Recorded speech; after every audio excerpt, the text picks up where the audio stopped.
Namaku Rizky, mahasiswa tingkat akhir di salah satu kampus di Bandung. Aku sebenarnya bukan orang yang gampang takut, apalagi soal hal mistis. Tapi kejadian malam itu mengubah segalanya. Sekarang setiap kali aku melewati jalan itu, tubuhku refleks merinding karena aku tahu mungkin dia masih ada di sana, menunggu orang sepertiku yang nekat melewati jalan itu tengah malam sendirian. Waktu itu aku pulang dari rumah temanku di daerah Cimbuluit, kurang lebih jam 12:30 pagi.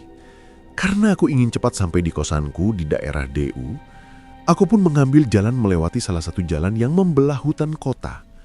Ketika sudah malam hari, jalan itu sepi, sunyi, dan cenderung gelap. Begitu motorku masuk ke area itu, entahlah suasana yang kurasakan langsung berbeda. Lampu-lampu jalan rasanya lebih redup dan udaranya pun aneh. Lembab, dingin, tapi seperti menekan dada. Aku memperlambat laju motorku dan samar melihat seseorang berdiri di tepi jalan. Seorang perempuan. Pikirku mungkin warga yang ada di daerah sana. Saat motorku mulai mendekat, dia melangkah menyeberang. Pelan-pelan. Kepalanya menunduk, rambutnya panjang menutupi wajah. Perlahan aku rem motorku. Ketika hampir berpapasan, dia sampai di tengah jalan. Dia menengok ke arahku, mengangkat wajahnya. Dan ketika itu, astaga, motorku oleng seketika ketika kulihat wajah perempuan itu tidak ada mata, hidung, atau mulut. Wajahnya datar rata pucat seperti kain kosong dan hanya permukaan rata tanpa bentuk. Hingga tubuhnya mulai bergetar seperti kejang-kejang lalu menghilang seketika di depan mataku. Aku panik dan hampir jatuh dari motor.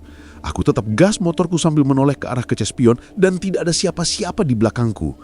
Seketika itu hatiku mulai tidak tenang. Beberapa meter melaju. Kini kurasakan motorku terasa lebih berat seperti diboncengi sesuatu. Sadar akan hal itu, aku tidak berani menoleh.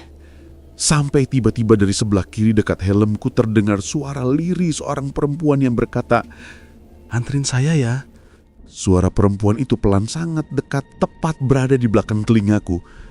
Ketika ku tengok di spion, tidak ada siapa-siapa, tapi aku bisa merasakan ada seseorang yang duduk di belakang jokku dan aku mencium aneh, bau tanah basah, besertai bau busuk seperti bangkai.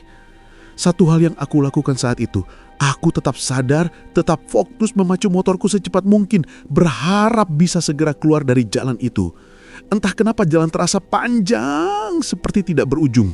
Sampai di salah satu tikungan, tiba-tiba, loh, motorku mendadak mati. Aku melipirkan motorku ke sisi, ku tengok kiri kanan tidak ada kendaraan lain selain motorku. Kenapa ini tiba-tiba mati sih? Aku nyalakan berulang-ulang, tapi motorku tidak mau menyala. Aku sangat panik saat itu. Sampai kini terdengar suara tawa. Seperti suara tertawa anak kecil, tapi sumbang. Aku lihat ke sekeliling di area yang cukup gelap saat itu.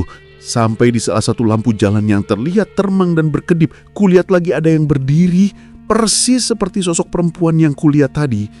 Tapi kali ini berbeda. Tingginya tidak normal, melebihi orang normal pada umumnya. Mungkin lebih dari 2 meter, rambutnya menjuntai sampai tanah dengan gaun putih lusuh. Terlihat sobek di beberapa bagian, tangannya panjang, kurus, hingga menyentuh tanah. Wajahnya kini terlihat berbeda, separuh wajahnya rata dan separuhnya rusak.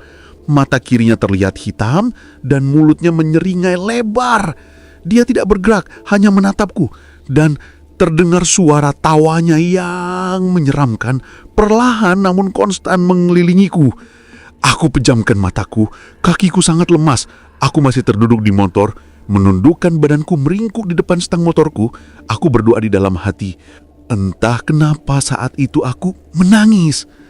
Batinku merasa tak karuan. Tangisku muncul bukan karena takut, tapi terasa kesedihan yang luar biasa yang tiba-tiba datang. Rasanya seperti ada duka yang sangat dalam terasa ditumpahkan padaku. Dan tiba-tiba, dengan sendirinya suara itu hilang dan rasa sesak itu pun hilang. Perlahan, aku coba menyalakan motorku dan motorku kembali menyala. Tanpa pikir panjang, aku langsung pergi dari tempat itu. Beberapa hari kemudian aku menceritakan pengalamanku ini pada temanku. Temanku bilang, memang jalan itu bisa dibilang salah satu legendnya Bandung. Menyimpan banyak misteri dan cerita-cerita. Cerita misteri yang ada di sana pun mempunyai versi yang berbeda-beda. Banyak juga yang mengalami kejadian-kejadian aneh ketika melewati jalan itu. Dan aku mungkin hanya salah satunya. Setiap daerah menyimpan satu energi yang berbeda-beda. Yang jelas, ketika malam hari adalah waktunya mereka yang berkeliaran. Hanya saja kita tidak pernah tahu kapan mereka akan menunjukkan sosoknya pada kita. Dan pastinya, apakah kita akan siap ketika mereka memperlihatkan itu pada kita.